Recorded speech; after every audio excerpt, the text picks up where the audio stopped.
নমস্কার বন্ধুরা, আমার চ্যানেল সুমিতার পাকশালা অ্যান্ড দিনলিপিতে আপনাদের স্বাগত জানাই। আজ আমি তৈরি করছি 3 ধরনের মাছ।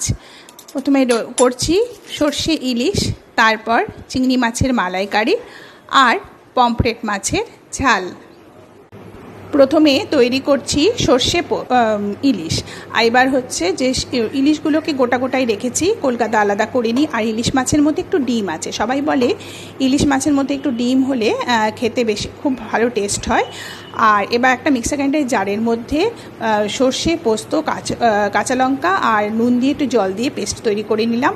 মাছগুলোকে একটু হালকা করে ধুয়ে পরিষ্কার করে রেখেছি। এবার নুন হলুদ দিয়ে মাখিয়ে রাখছি, তার সঙ্গে দিয়ে দিচ্ছি সর্ষে পোস্ত বাটাটা, আর তার সঙ্গে দিয়ে দিচ্ছি বেশ খানিকটা পরিমাণে কাঁচা সর্ষের তেল।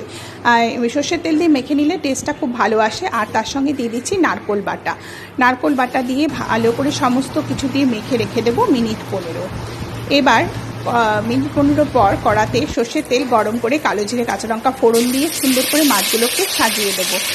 আর ওপর থেকে এই বাটিতে যা মশলা ছিল সব কিছু দিয়ে, মশলাগুলো তো দেবই, তার সঙ্গে বাটিটা ধুয়ে একটু জল দিয়ে ওপরে ঢাকা দিয়ে দেবো। মাছগুলো ভাজবো না।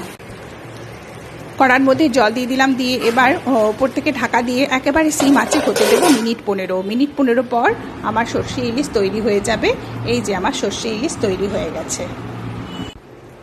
এবার নিয়েছি চিংড়ি মাছগুলোকে খুব সুন্দর করে খোসাটা ছাড়িয়ে নিয়েছি। আর পিঠে যে কালো শিটটা থাকে সেটাকে বার করে দিয়ে ধুয়ে পরিষ্কার করে আর দাঁড়াগুলো ভালো করে কেটে নিয়েছি। আর এবার এর মধ্যে নুন হলুদ আর ভালো করে সর্ষের তেল মাখিয়ে রেখে দেব। এটাও মিনিট 15 রেখে দেব।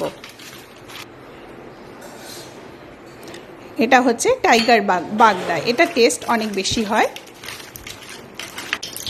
এবার কড়ার মধ্যে সর্ষের তেল দিয়ে দিলাম, তেল গরম হয়ে গেছে। এবার চিংড়ি মাছগুলো এই সর্ষের তেলের মধ্যে দিয়ে একটু উল্টে পাল্টে ভেজে নিচ্ছি। খুব বেশি ভাজবো না, হালকা করে ভাজবো।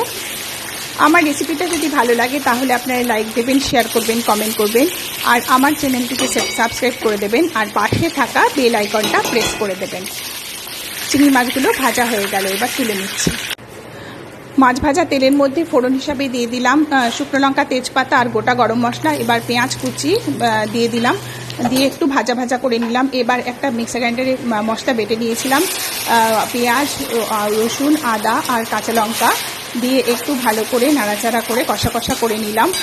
আর এবার মিক্সার গ্রাইন্ডারের জারে দিয়ে দেব সর্ষে, পোস্ত আর নুন। মশলাটা কষা কষা হয়ে যাওয়ার পর পোস্ত আর সর্ষের পেস্টটা দিয়ে একটু নেড়ে নিচ্ছি। তারপর এবার মশলা কষা হয়ে গেলে তার মধ্যে একটু ধনে আর নুন দিয়ে দিলাম। এবার মিক্সার গ্রাইন্ডারের জারে নারকোল বেটে আর তার মধ্যে গরম জল দিয়ে একটু নারকোলের দুধ বার করে রেখেছিলাম। এবার মশলা কষা হয়ে গেলে এই নারকোলের দুধটা এর মধ্যে দিয়ে দিলাম, মশলার মধ্যে দিয়ে একটু ফুটতে দেবো। মালাইকারি গ্রেভিটা ফুটে উঠেছে, এর মধ্যে চিংড়ি মাছগুলো দিয়ে একটু নেড়ে ছেড়ে একটু ঢাকা দিয়ে দেবো। ঢাকা দিলে এবার চিংড়ি মাছগুলো হয়ে যাবে। আমার চিংড়ি মাছের মালাইকারি তৈরি হয়ে গেছে। উপরে কাঁচা লঙ্কা দিয়ে দিলাম।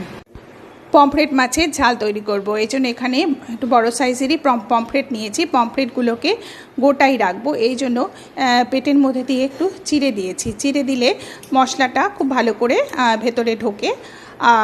আর এই মাছগুলোকে আমি ধুয়ে পরিষ্কার করে নিচ্ছি।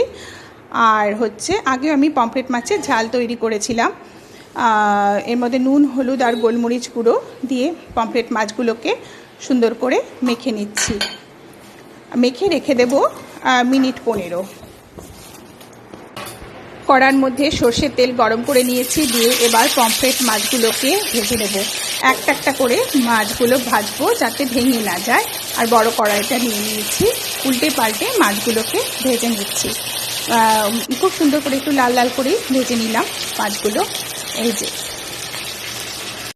কড়ার মধ্যে সর্ষের তেল দিয়ে কালো জিরে কাঁচা লঙ্কা ফোড়ন দিয়ে দিলাম। আর এখানে রসুন, কাঁচা লঙ্কা আর পেঁয়াজগুলো একটু ক্রাশ করে নিয়েছি। এবার প্রথমে রসুনটা দিয়ে একটু নাড়াচাড়া করে তারপর এর মধ্যে কাঁচা লঙ্কা আর পেঁয়াজটা দিয়ে ভালো করে মশলাগুলোকে একটু নাড়াচাড়া করে নেব। মানে খুব লাল করে ভাজবো না, হালকা করে ভাজবো। বেশি লাল করে ভাজলে টেস্টটা নষ্ট হয়ে যাবে। এই যে মশলাটা কষা কষা হয়ে গেলে এবার এর মধ্যে টমেটো পেস্ট দিয়ে একটু নাড়াচাড়া করে তার মধ্যে দিয়ে দিচ্ছি নুন, হলুদ, লঙ্কার গুঁড়ো আর জিরে গুঁড়ো, ধনে গুঁড়ো একটু বেশি পরিমাণে দেবো।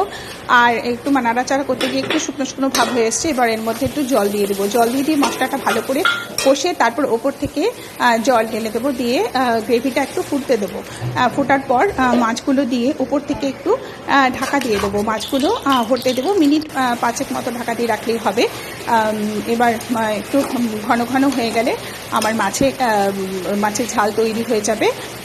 আর মাছগুলোকে একটু আলাদা করে রাখতে হবে, বড় বড় মাছ। এই যে আমার পমফ্রেট মাছের ঝাল তৈরি হয়ে গেছে, এই যে আলাদা করে রেখেছি। 3 রকম মাছের রেসিপি আমার হয়ে গেছে, আমি সার্ভ করে দিয়েছি। পমফ্রেট মাছের ঝাল, চিংড়ি মাছের মালাইকারি আর সর্ষে ইলিশ। আর তার সঙ্গে দিয়েছি ভাত, ডাল আর ঝুরি আলু ভাজা। এতক্ষণ আমার সঙ্গে থাকবার জন্য আপনাদের ধন্যবাদ।